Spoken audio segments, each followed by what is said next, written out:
Depuis le 10 février 2023, Pierre Palmade a vu son quotidien prendre un tout autre tournant, loin des tournages et scènes. Ce jour-là, le comédien et humoriste a provoqué un accident de la route, sous l'emprise de stupéfiants, blessant ainsi 3 personnes, dont une femme enceinte.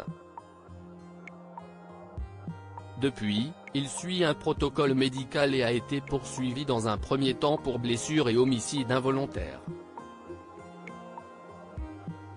Pierre Palmade pourrait finalement être jugé pour blessure involontaire, l'enfant de l'une des victimes étant morte avant sa naissance selon un collège de 3 experts sollicités par la juge.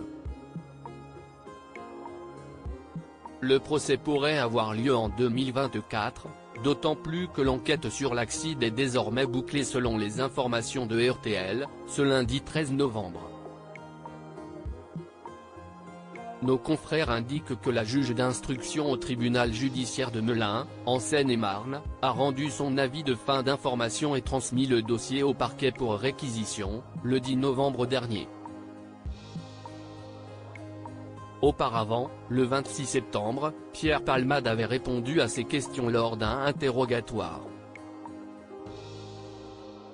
Désormais, le mis en cause et les parties civiles ont un délai de 3 mois pour faire des observations et formuler des requêtes complémentaires, a écrit RTL. Pierre Palmade, François Cluzet, Benoît Magimel. Les stars sans tabou sur leurs addictions s'accident de Pierre Palmade, ce qu'il a dit à la juge d'instruction comme l'indique BFM Télévision. Le procureur de Melun a également 3 mois pour prendre ses réquisitions. Il devra notamment indiquer s'il demande le renvoi de Pierre Palmade et des passagers de sa voiture devant le tribunal correctionnel, et pour quel motif. Nos confrères avancent également une période comprise entre les mois de juin et la fin d'année 2024 pour la tenue du procès de l'humoriste et comédien de 55 ans.